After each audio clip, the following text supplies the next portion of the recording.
Following some of the negative and discouragement comments that are coming from some person from northern part of Nigeria in regard to US track in Sokoto, where these terrorists were said to be hiding, and of course we're preparing for Christmas attack.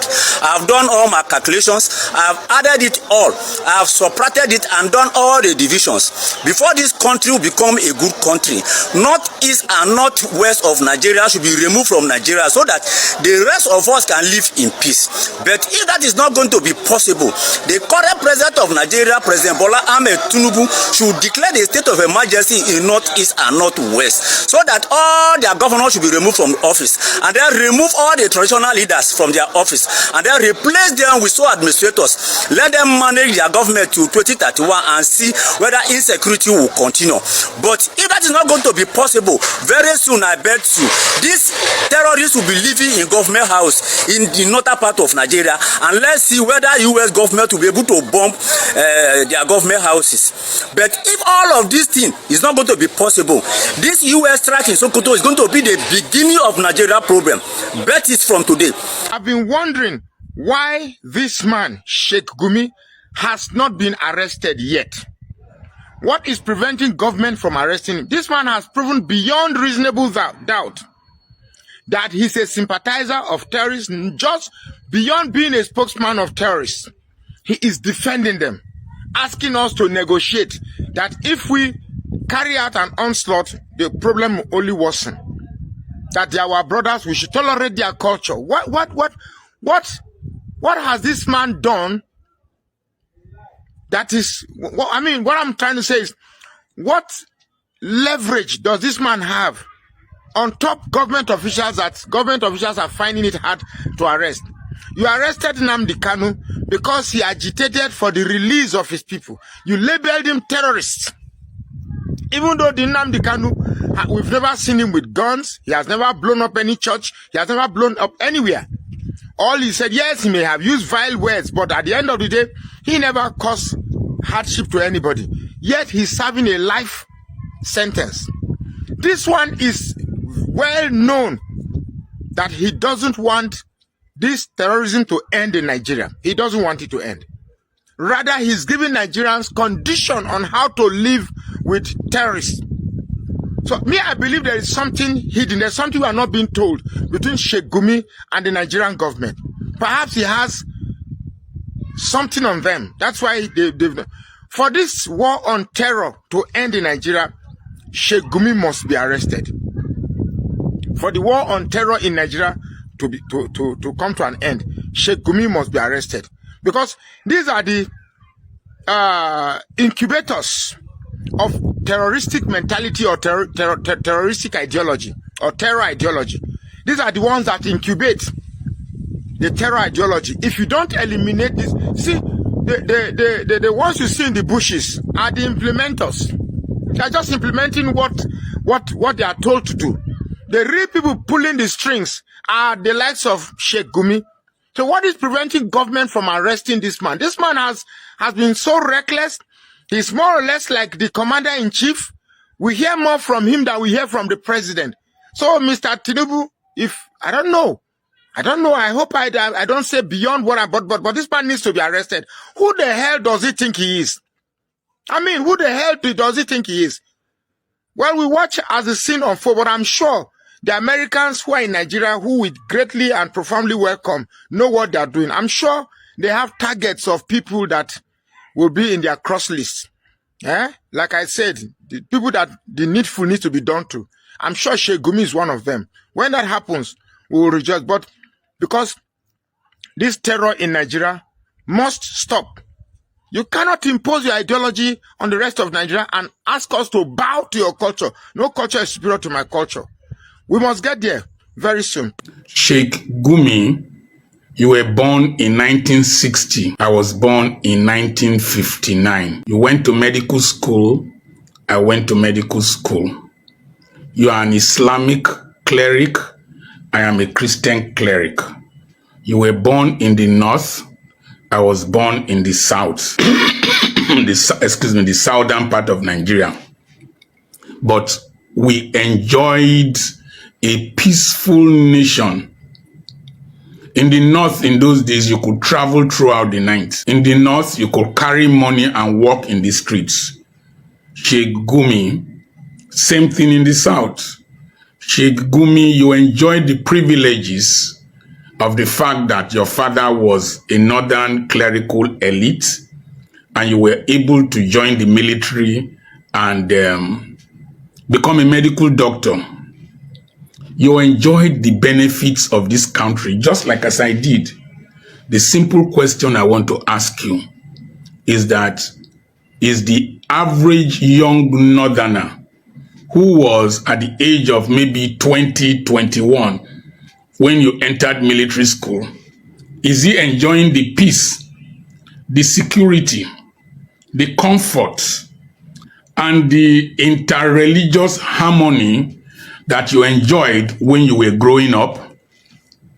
If it is no, then you are a hypocrite. You are a bloody hypocrite, because the North has been decimated, has been polarized, has been rendered inhospitable.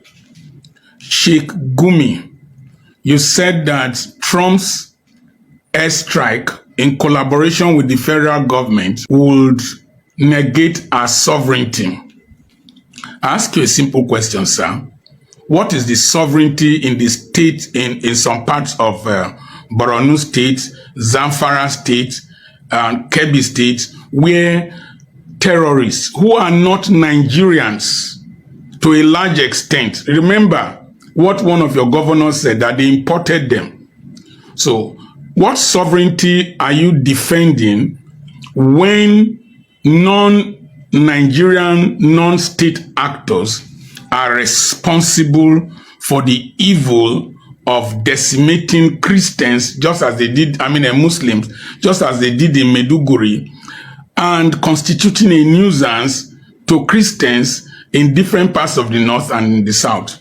Sheikh Gumi, schools were closed recently in several states in the north.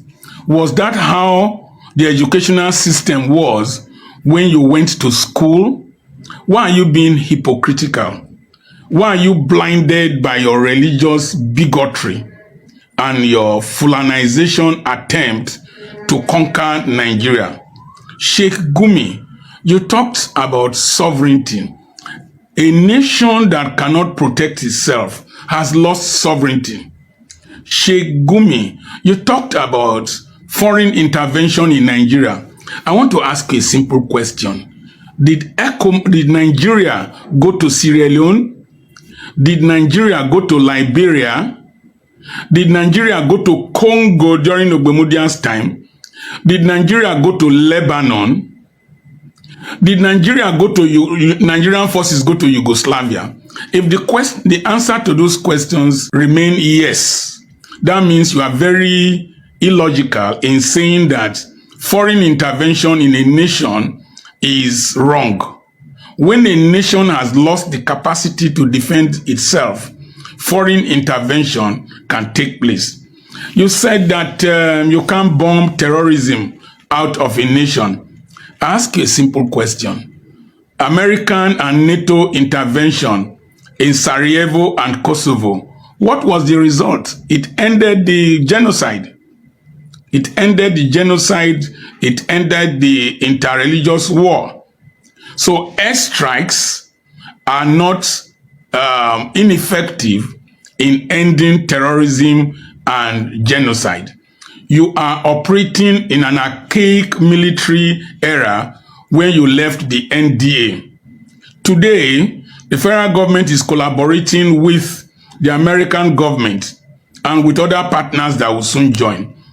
If the airstrikes are done and the Nigerian military goes there to do mop-up operations, it would, to a large extent, lead to the decimation of these terrorists. Sheikh Gumi, I wish that your son, who just graduated from military school, be posted to the war front for terrorists to do to him what they are doing to the children of poor people who are being injured and eliminated every day by these people you are supporting. Sheikh Gumi, one of your associates, who to a large extent was acting as a mediator, as a negotiator, is being prosecuted for collecting money that was meant for the release of hostages that he did not remit, and he was a beneficiary of the rot of banditry. Sheikh Gumi, could you be saying this out of your sympathy for terrorism and for the evils that they have done in the northern part of Nigeria? Sheikh Gumi, you said that Nigeria should involve China and Turkey and Pakistan. I laugh at your logic. I laugh at your logic.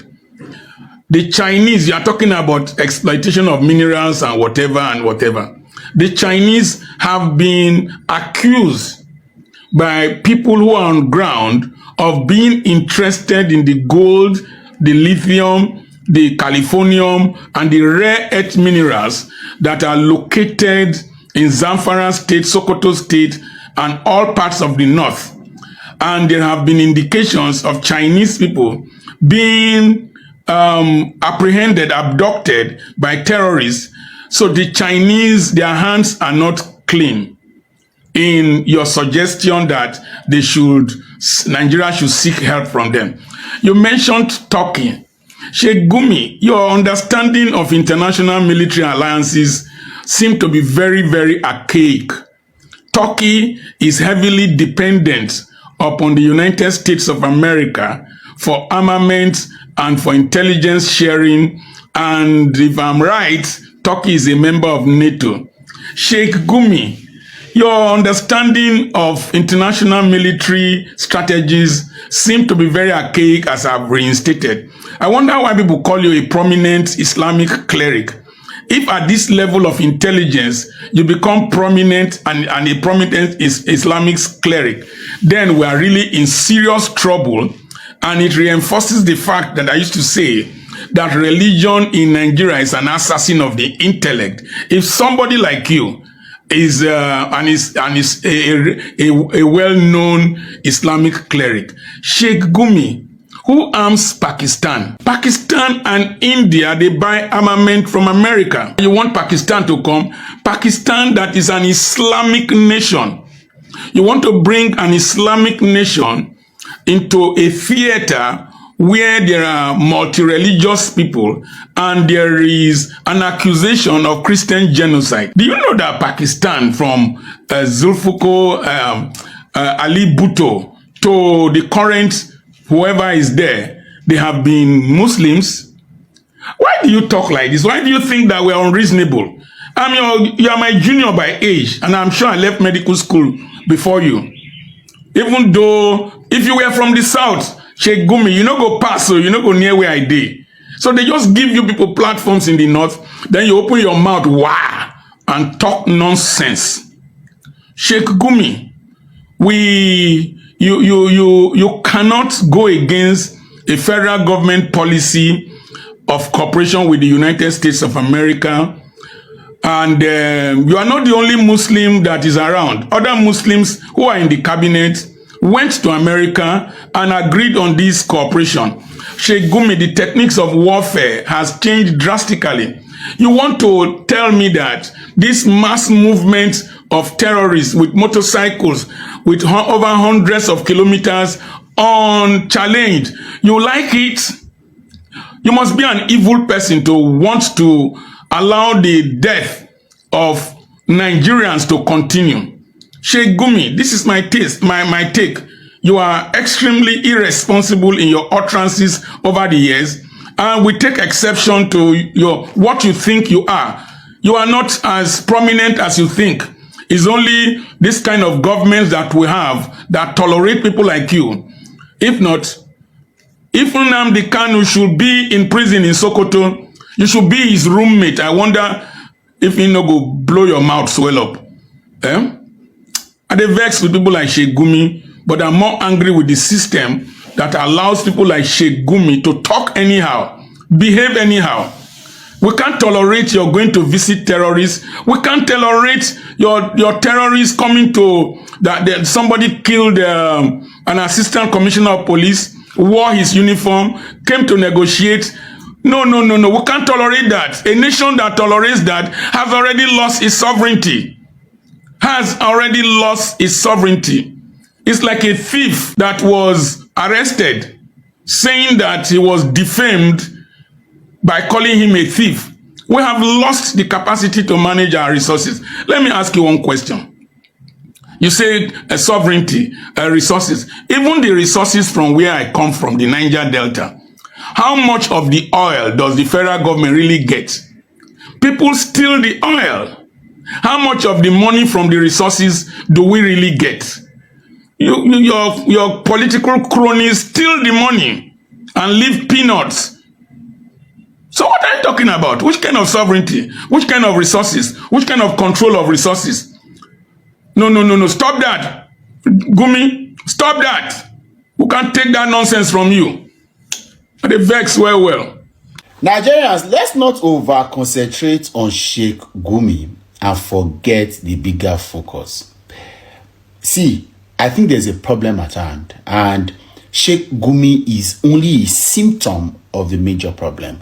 If there's anybody recent time that have taken our time to study who Sheikh Gumi, his ideology, his interest, who he is, I know for a fact, for example, he was born on the 1st of October 1960, and that's a significant day to Nigeria. Sheikh Gumi took over. His first son of his own father is also Sheikh Abubakar Mahmoud Gumi, and today he has taken over the role of the central mosque in Kaduna that till tomorrow that Sheikh Gumi presides over. Sheikh Gumi is a certified medical doctor who joined the Nigerian army, resigned voluntarily as a captain, and went on to study Islamic jurisprudence from Saudi Arabia. And if you go deep what Islamic jurisprudence is the study of Sharia, that is divine Islamic law, which of course is obtained from both the Quran, the literal word of God, and then the Sunnah, which is the words and actions of Prophet Muhammad. Sheikh Gumi till tomorrow said one of his interests is to build a school for banditry, for bandits, so to speak, and rehabilitate them. So if you've taken out time, and then if you go deep into what the Islamic jurisprudence are probably called fiqh in Arabic, you will see that it has about 4 different applications, and one of them is punishment. And it's quite deeper than it is on surface level, and I don't want to go into all of that, but there's so much. So there is some form of radicalization that is happening, and unfortunately we are concentrated because our government and the way these people work, they are very shallow in thinking, or deceptive or deflective in thinking. They can just tell you now that they have arrested Sheikh Gumi, and we think that the problem has been solved. We have a bigger problem, and there is a radicalization going on in the north of Nigeria from the top to the bottom, and it's deliberate. I can tell you, if you read what Islamic jurisprudence, if you read the totality of the program, you understand that there's a bit of anger or disdain against commercialization. They want a dominant Sharia system in the whole of that environment, and Sheikh Gumi is an advocate. So what you are seeing now, the banditry and all of the things you are seeing now, is a push for negotiation. And part of the things that we may have to accept is that there will be Sharia dominance, because a few states in the north of Nigeria seems to be resistance of this particular law, and people like Sheikh Gumi are not happy about that, and I say that without apology. So that is why I see that a lot of the northern leaders are quiet, because it is a focus, it is an interest, it is a goal, it is an overwhelming understanding that they have. And so if we say Sheikh Gumi is the problem, our analog thinking leaders can just take up Sheikh Gumi off, and then we say no, there is a problem, and that problem must be solved holistically. I want to beg us, why we want to deal with the Sheikh Gumi effect. Sheikh Gumi is just a symptom of the problem. There are many other Sheikh Gumi. Sheikh Gumi took over from his father and insecurity. Oh, do you know what it means for a certified trained medical doctor? Sorry for the tautology, but I had to do that to tell you how much. Trained medical doctor got to the army, resigned voluntarily from the when he got to the rank of captain, and then moved on. As I talk to you now, Sheikh Gumi has got a son who is in the Nigerian army, top-ranking army officer, has got children, he has got disciples, he's got apostles. Sheikh Gumi is not acting alone. Gumi is not working alone. You see all of the backings and cover is having. Gumi is highly connected. Gumi is highly connected. See, these are said our public knowledge. I've also been privy to a couple of information of meetings about radicalization meetings, events, conferences that Gumi has attended. Gumi is a symptom of the problem. Taken out, because that's how that's his name, Yusuf Mohammed, the defunct leader of the Boko Haram, was extrajudiciously taken out years ago. But has he ended Boko Haram? No. The ideology is what we must tackle. So let's not concentrate on the symptom and leave the bigger problem. The bigger problem is that we have a problem. There is so much of cleansing going on. There is ethno-religious cleansing going on in the north. And this is what has now metamorphosed or snowballed into what we call genocide. But some persons are not happy that some ethnic group or some religion is rejecting or resisting Sharia law across board. And this is the major problem. If this is not an Islamic state, then Sharia law has no business in our system. That is the bigger problem. And that's why when we call on Christians to speak, we are not calling on Christians for any form of clout chasing. A few persons in this country want to make Sharia law a dominant law in some part of this country. And this country is not an Islamic state, and it should not stand for any reason. Gumi is a symptom of a problem. Gumi is a symptom of the problem. Let us tackle the problem. The National Assembly needs to stand up and defend the constitution of this country. The constitution of this country doesn't represent any religion. It is... Honestly, we don't know what this Gumi is in Nigeria, or what position he holds, or what secret he holds against the Nigerian government, that the Nigerian government are still not talking about arresting him. The government doesn't have the balls to arrest him, even while he goes about causing all sort of making all sort of insightful statements and trying to negotiate and trying to openly give garner support for these bandits and these terrorists that are terrorizing Nigerians. Honestly, it is high time the government waits in and arrests this man before it's too late. He was arrested in Saudi Arabia in sometimes 2009 or 2010, and if he was arrested because of terrorism-related issue, why should he be working as a free man in Nigeria after he has incited and after he has tried to garner so many support for these people unaliving Nigerians and for these people that are responsible for the chaos we are witnessing in this country? Is he bigger than the country? If it were a southerner, or if this statement was coming from the southern part of the country now, the DSS and the government would have arrested this person. But I don't know what Gumi is, or what he has against the Nigerian government, or the secret he holds that he wills, that the Nigerian government are scared of going after him. Until we weed out people like this, until people like this are arrested and used as an example, and used as an example to set an example for other people who will try to muster that kind of courage to go, or maybe toe this same path, there is no way we are going to stop having people with extremism mindset. This is the whole truth. He will keep on breeding people who are like him. This has never started today. The past government has ignored people like this in the past, and so they were able to breed people like Gumi. And of course, if Gumi is allowed to continue in his way and manner, the way he's operating, he's going to breed others as well. So it is high time the Nigerian government look into this and arrest this man before it's too late. This is my opinion. Kindly drop what you think about this in the comment section, and if today is your first time to visit our channel, please kindly like, share and subscribe to our channel.